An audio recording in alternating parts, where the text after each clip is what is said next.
Salut mes chers, après avoir vu les expressions de la concision, dans cette vidéo, Inch'Allah, on va voir la concision dans le raisonnement. La concision dans le raisonnement. Faire une concision et la réfuter. Ça veut dire réfuter la concision. Tout d'abord, observons bien le texte suivant. La science a largement contribué à l'amélioration de la vie de l'homme. Je suis d'accord avec vous sur ce point, mais il ne présente pas que des avantages. Elle a aussi des inconvénients.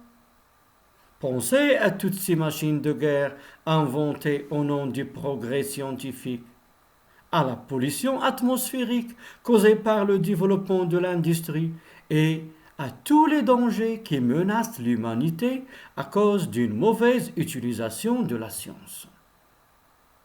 Alors ici, sur quel sujet le débat porte-t-il dans ce texte? Ça veut dire de quoi on a parlé dans ce texte.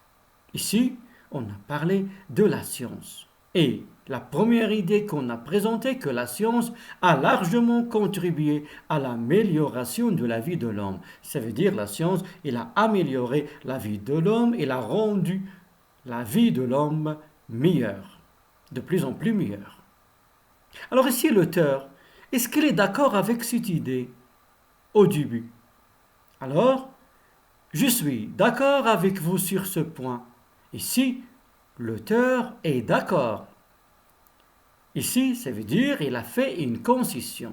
Il a accepté cette idée que la science a amélioré la vie de l'homme. Mais est-ce que l'auteur est d'accord 100%?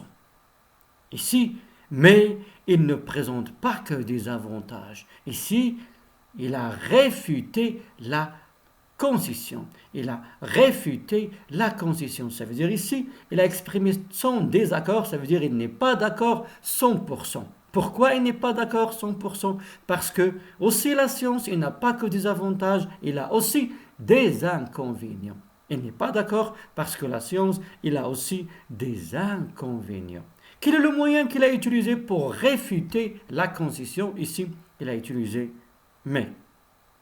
Et en plus, il a donné des exemples pour appuyer son point de vue. Pensez à toutes les machines de guerre inventées au nom du progrès scientifique. Ça veut dire, voilà, les inconvénients de la science.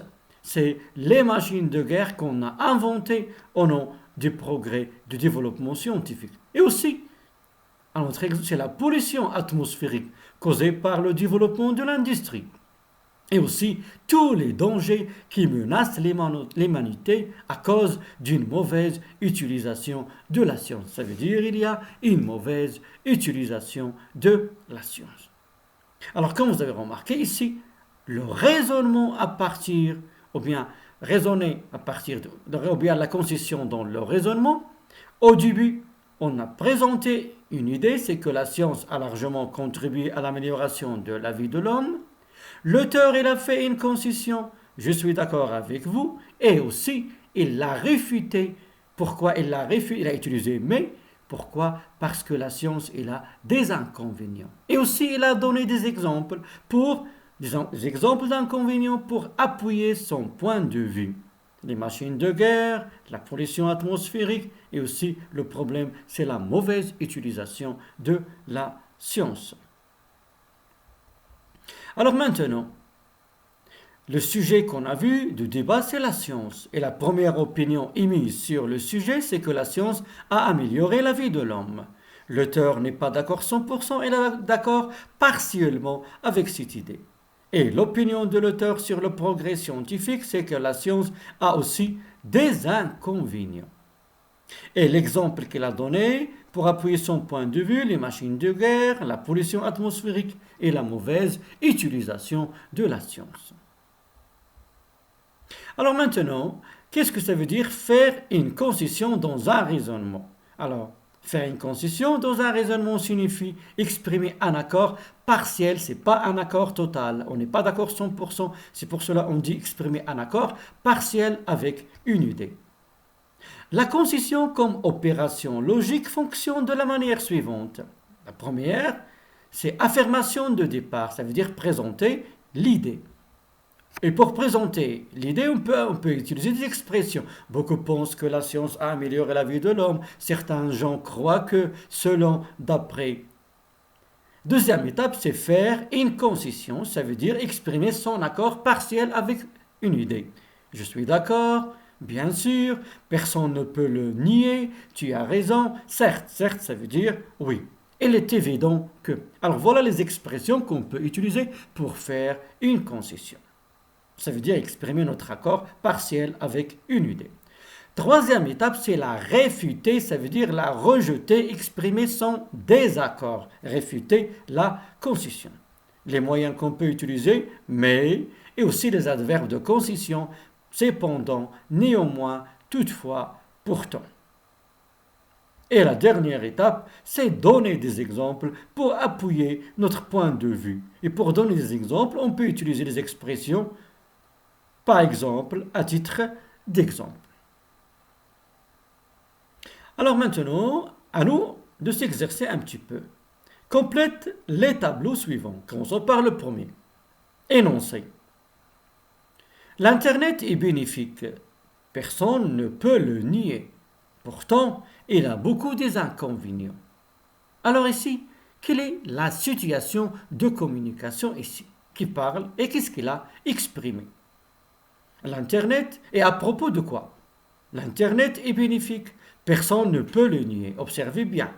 Personne ne peut le nier. Ça veut dire, ici, il y a un accord partiel. Pourtant, il a beaucoup d'inconvénients. Ici, il y a une réfutation. Alors, qui parle ici? C'est une personne. Qu'est-ce qu'il a fait? Il a fait une concession. Ça veut dire qu'il a accepté partiellement une idée. Il a dit, personne ne peut le nier. Et aussi, il l'a réfuté. Il l'a réfuté. Il a utilisé pourtant. Et le sujet ici, c'est l'Internet. Alors on peut dire, une personne a fait une concession et elle l'a réfuté à propos de l'Internet. Deuxième exercice, ou bien deuxième tableau. Certes, je ne connais pas notre nouveau professeur. Cependant, je le trouve très sérieux. Alors observons bien cet énoncé. Certes, je ne connais pas notre nouveau professeur. Ça veut dire, oui, je ne connais pas notre nouveau professeur. Cependant, je le trouve très sérieux. Alors, qui parle ici? Il a dit notre professeur. Ça veut dire ici, c'est un élève qui parle à son ami. Ou bien à son camarade. Alors, qu'est-ce qu'il a exprimé ici? L'idée exprimée. Ici, c'est la concession. Et quels sont les moyens qu'il a utilisés pour exprimer la concession? Pour faire, alors lorsqu'on dit exprimer la concession ici, ça veut dire qu'il a fait une concession et il l'a réfutée. Quels sont les moyens qu'il a utilisés? Alors pour faire la concession, il a utilisé certes. Et pour la réfuter, il a utilisé l'adverbe de concession cependant. Alors j'espère mes chers maintenant que vous avez compris comment fonctionne la concession dans le raisonnement. Et dans la prochaine, Inch'Allah, vidéo, on va essayer ensemble de s'exercer. En attendant, à bientôt, mes chers.